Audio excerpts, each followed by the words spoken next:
Hey guys, Max here, And this is Kyle here. and welcome to episode 18. And welcome back to episode 18 of the KM Fitness Podcast. Woohoo! It's a very nice, sunny, beautiful day today. It's a gorgeous day. It's a Monday. It can't get any better than this. Yeah, It's, for real though. We're one of the lucky ones. It's a beautiful day. Enjoy it while you can, Yeah, because it's gonna be rainy again soon. So Is it? Yeah. yeah. Yeah, right now where we live, it's like either A, super beautifully sunny out, but still kind of cold, or B, it's just like pouring rain all day. Like it's one of the two. You know? It's been pretty sunny the last couple of days. Yeah. Yeah, it's It beautiful. has. I've been enjoying the weather. It's a nice change of pace. Yeah, it's beautiful. Especially in the mornings. Very nice. Yeah, it's nice. But anyway, Max, what are we gonna talk about today in this episode? So today we're gonna continue what we went over in the last episode. We're gonna continue going through this book. Yeah, the Muscle Ladder. Muscle Ladder. And you guys have been liking the videos. You guys have Been sharing. giving a lot of views to us. I think our last video got like 100 something views. So That's pretty good. That's really good. So like, share, and comment on the videos. Yeah, and make sure to subscribe to the channel too, because we need to get the subscriber count up, guys. We need to get So subscribe. We need to get the subscriber count up.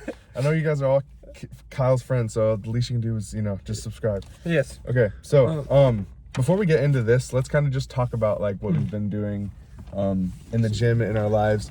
Yeah. So I guess, Kyle, what is something that you what's like an exercise you've been like enjoying doing, or an exercise that you want to tell us about? I really like to do cable bicep curls. Is that one you've been doing? I've been doing those pretty frequently. Nice. So for my biceps, I've been doing this set where I do a cable bicep curls, and then I do a curls with the straight bar on like the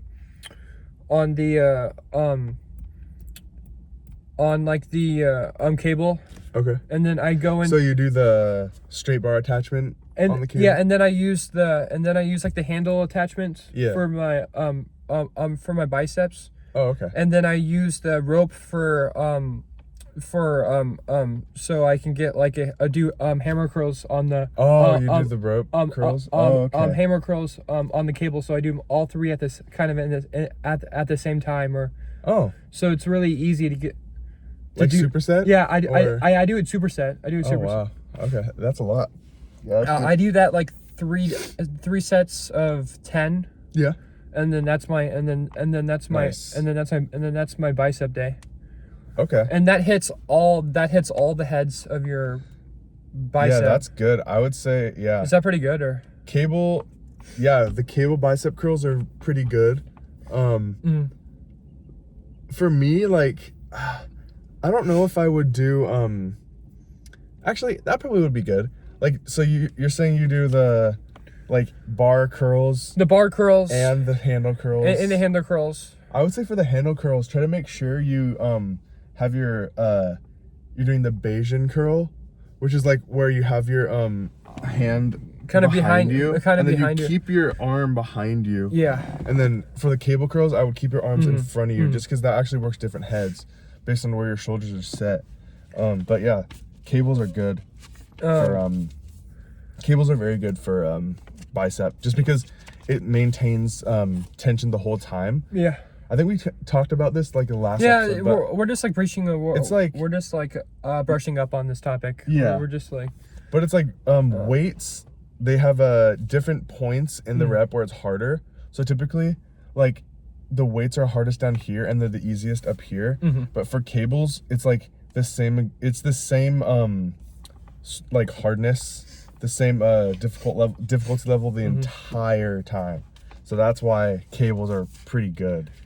And then I've been liking I've been doing lat pull downs pretty nice pretty frequently. Okay, so you've been going for a lot of cable exercises. I've been doing Nice. lat pull downs. I really like that, and then I like to do like the seated seated row, the seated like with like the pole, Seated cable row. the seated cable row. Yeah, those are good to do as well. And then yeah. I do pull ups. So I've been doing a lot of Nice. and then That's a good variation. That's pretty good. and then I was gonna ask you, Max, what's a back extension? What's a back extension exercise? Back extension. Yeah. The only one I can think of is the one where you're like you go on the machine and then it has like how do I explain this? Oh my gosh. It's the one next to the Smith machines. Oh, okay. At our gym. Okay. It's like Smith machines. you sit on it. You have the pads on the front of your hips. Oh, I know what you're Yeah. saying. I know what you're saying. And then the pads also behind your calves, and so that way you can go down. Do you have the weight? I see. Sometimes I see people in the gym with like a 45 plate, and they're like kind of like, they're kind of like, bending over. Yeah, you bend over it. Yeah. Okay. That I didn't know what that was, and so maybe we can do one of those today. Yeah, we could do that today. That's pretty good. I was creating my back workout, and like I came across that exercise, and It's more of like a. is it more like It's not really a bodybuilding exercise. It's more of like a just a strengthening exercise. But like yeah, we can do them. And then I was gonna ask you another thing. What is a straight arm pull down? A straight arm pull down. Straight arm pull down. Lat pull down. What is a lat pull down? Oh no, like a straight arm lat pull down, like a. I have no idea. I've never heard of that before. No, you never heard of that before? Mm-mm. Never heard of a straight arm lat pull down. I'm not sure what that is. All right. Well, let's get into the book because there's a lot of good stuff in this one. So let's get into the book. So this one is all about goal setting, I guess. So we're gonna be talking about goal setting. So it talks about having 3 different levels of goals, and these goal levels are superordinate goal, intermediate goal, and subordinate goals. So the superordinate goal is like the one big main goal. The intermediate goals are like the ones under that, and then the subordinate goals are under that, and they're kind of the most like detailed ones. So the superordinate goal is like the why, it says. So basically you have one overarching goal that covers the entire. So like for example, for me, my why for working out would be to get stronger, probably.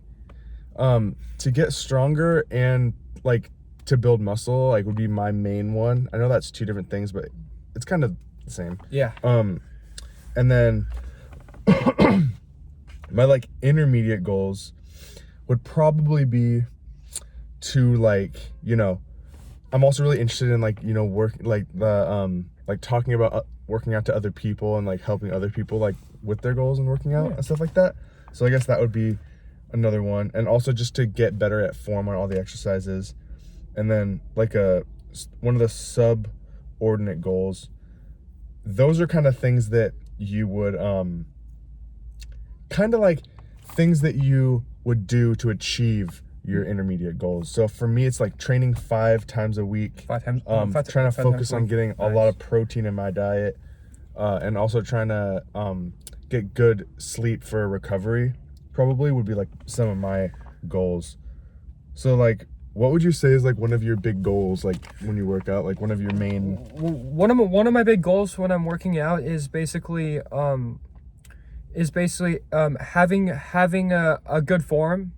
Having good form. I want to be able to work out so I can stay healthy. And then I want to try to pack on some muscle mass. So I think, and I want to progress my. I want I want to improve my weight over time, so I want to be able to lift more weights. I think those are good like intermediate goals. Intermediate goals. Like, yeah. But like, what would you say like is if you had to describe all of that stuff with one main big goal? Like, okay. Like I think that like see intermediate goals. So like maybe I can show the camera. Oh yeah, So these are like the intermediate goals here, like Kyle just said. Yes. And there should be like one big one, and then these under that, and then these goals are the ones that you use to like achieve those intermediate goals. What is the big goal he talks about in the book? What's the big goal? For him, it's like he talks about his personal goal. So it says have a big impact on the fitness space. So basically, that doesn't really apply to us really, but not really to us, but like I guess for you it could be like. What do you think? What do you think my big goal is, or my why? Or I think your goal, like for what you've been doing, would just be to like. Just focus on my form more. And well, I mean, like that's a good like intermediate. I feel like for you it would just be like just to get stronger. Just to get stronger. And then all of those things like having good form, going heavy, like you said, like all those things are like all of your intermediate goals. And to get good sleep. Yeah. Get good sleep and make sure you eat your proteins. Mm-hmm. Yeah, and you have enough carbs and carbohydrates and fruits and vegetables and all that good diet's stuff. Pretty important. A diet's It'll help you out a lot. A diet's very important with your energy and with your and with building muscle as well. So let's see here. Okay. So and then it says here, this is another big one, is stop comparing yourself to other people. Yeah, right? Yeah. So like that's one that you would think, okay, that's pretty simple, that's pretty obvious, but like it's actually basic. Really important, like because it happens like without you even thinking about it. Like it's something we just do, you know, and then we kind of. But a big one is genetics. So like it says the biggest one is genetics. You don't know what your body can do until you start training and have trained consistently for years, and you have no idea how your genetics compare to someone else's. Trust me on this. You can always find someone with genetic potential superior to yours, and your potential is almost certainly superior to someone else's. So basically, if you're comparing yourself to other people, it could just be genetics, and you don't have anything to. You can't do anything about that. You really can't do anything about it. But what you can do is you can go to the gym every single day, and you can do your best and work out and then and lift weights. Yeah, I'd say the only thing you should be comparing yourself to is yourself. Yeah, like the day before. And like always try to be better than your old self. Yeah, you know? And try to be better than you were yesterday. Basically. Yeah, like, don't worry about other people. Just stay focused on your own self. Try to block out like the mental all the noise. Yeah. Don't worry about other people. Try to stay focused. Stay focused. Because everyone is thinking about themselves at the gym. No one is really thinking about you. Like I know, like honestly, like a lot of times people think about like, oh, what does this person think about me or whatever in the gym. But like everyone is already too hyper focused on themselves, you know, to even care about what you're doing. And the gym's gonna be there, and the gym's gonna be there tomorrow, so you don't have to worry about going heavy or anything. The gym's not gonna go anywhere.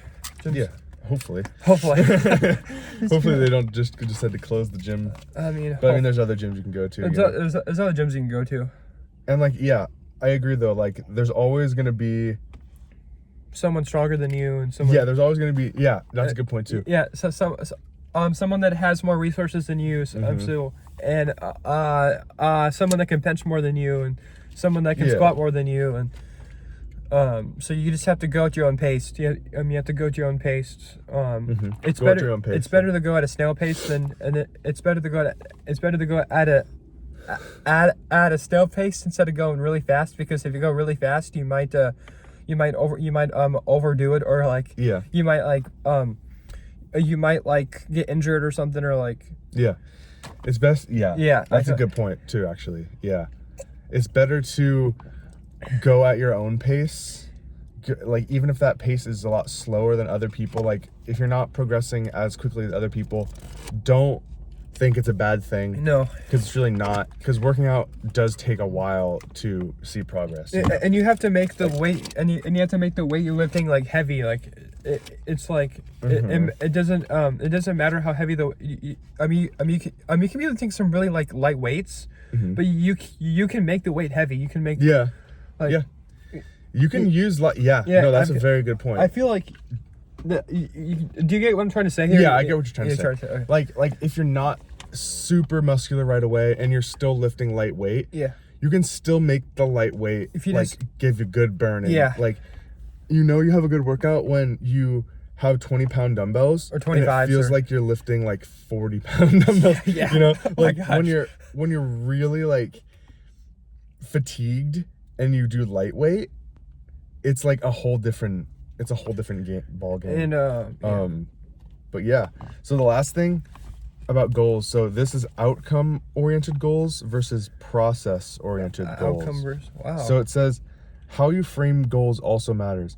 Your language reveals how you think about your goals and how you'll interpret challenges along the way. Psychologists divide goals into two general categories: outcome oriented and process oriented. So and then it says most of us in fitness and bodybuilding gravitate towards outcome oriented goals, which, as the name suggests, focus on a specific result. So, for example, like, I will lose 22 pounds by March 1st. I will bench 315 pounds this year. I feel like I feel like Max. I feel like Max can get to that point. Yeah, you think I can bench? Because you're already benching. You're already benching 225. Yeah. So I feel like you can get there. I mean, if you probably. You need to set like a timeline. You need to set like a. That might not happen by next month, but like that's kind of fast. But yeah, I need to definitely you need to set like a realistic timeline, probably by April or something, or like. Yeah, I mean, I think maybe by June, maybe that's more realistic. June. Yeah, we'll see. Yeah. Hey, I mean, I'm not too worried about benching that much. That's pretty heavy. That's pretty heavy. It might. Yeah, I mean, I haven't gone for a max bench in a while, just because I'm not too interested in that anymore. But anyways, we should. So yeah, like the outcome oriented goals are just goals that focus on the outcome. So like, for example, benching 315. It's pretty heavy, But and then it says the problem with outcome oriented goals is that the result you want often depends on things you can't control. So if you fall short, you feel like you failed. So you have to when you set a goal, you have to make sure, is it attainable, and is it reachable? Yeah. And is it realistic for the time period? Yeah, and is it realistic for the time period? Because some things. So then it says, so like for example, the weight loss goal. So like say you want to lose 22. So it says take the 22-pound weight loss goal, for example. Let's say you lose 10 pounds by March 1st. March 1st. So say you lose. So say you want to lose 20 pounds by March 1st, but instead you lose 10 pounds. That's pretty good. So did you fail because 10 pounds is less than half your weight goal? But I don't think you really failed, because 10 pounds is still more than, you originally lost. I mean, that's pretty good. That's pretty good, right? Yeah, I think that's good. But like the thing, so then it says process-oriented goals on the other hand. So we talked about the outcome-oriented, which is like, I have a goal to lose this amount of weight. I have a goal to lift this much weight. And then it says, so the process-oriented goals, on the other hand, specify actions and behaviors rather than exact results. So, for example, instead of having your main goal be, I want to lose this specific amount of weight in this specific amount of time, instead of that, we can have smaller goals. For example, some process-oriented ones would be eat at least 2 servings of vegetables and 2 servings of fruit per day. Do 30 minutes of cardio 3 days a week. Track food intake in a nutrition app 6 days a week. So so those are some examples. And then for the bench press example, it says for bench press strength, instead of specifying an outcome, so instead of being like, I will bench press this amount by this amount, have your goal be, have several goals and have them be like, I will bench press twice per week. I will increase my caloric intake to support my strength goals. I will check in with my coach weekly to access my progress. I So if you will have a check in with my coach. so- I mean, if you have a coach. Yeah. And yeah. So I think that's pretty. I think those are pretty good information. examples. Yeah. But I think benching twice a week can help you reach that goal if you're if that's one of your goals is to bench 315. Yeah, for sure. But you should be hitting all your muscle groups twice a week. I think that's a good goal. You could do that. Yeah, you could. All the muscle groups twice a week. I think that's what I try to do. But sometimes with my work schedule, that doesn't really work. That doesn't really work out that well. But Yeah, that's a lot. Like twice a week. But you can do you just do push pull like push pull legs. Yeah, push pull legs and you rest, push pull legs. Yeah, that's if you do that way, then you hit all your muscle groups twice. Yeah, you could do that. So yeah, I guess we'll do it for this episode. I mean, I guess the takeaway from this episode is What's the takeaways? just a big thing is for like setting your goals is instead of focusing on one huge goal, focus on small goals. Focus on a bunch of smaller goals that eventually lead up to like the big to the big goal. And don't get too hard on yourself if you don't reach that goal. Reach that goal right away, because you can still look at what you gained from going for that goal. Yeah. And look at it in a positive light. And then if you don't reach it, you can always set the goal again. You can always set it. If you don't reach it, you can always set it like. Yeah, you can. Yeah. Just keep on going towards that goal. Yeah, I mean, that goal. yeah, that's good. So. But anyway, I think that's gonna wrap it up for this episode. And And make sure to subscribe to the channel. And to like the video and to comment anything you want down below. Yes. And the comment section is down below. Yes, comment section below. And, all right, guys. And this is KM Fitness Tips signing off. signing off. Peace. We have to stop it. How do we stop?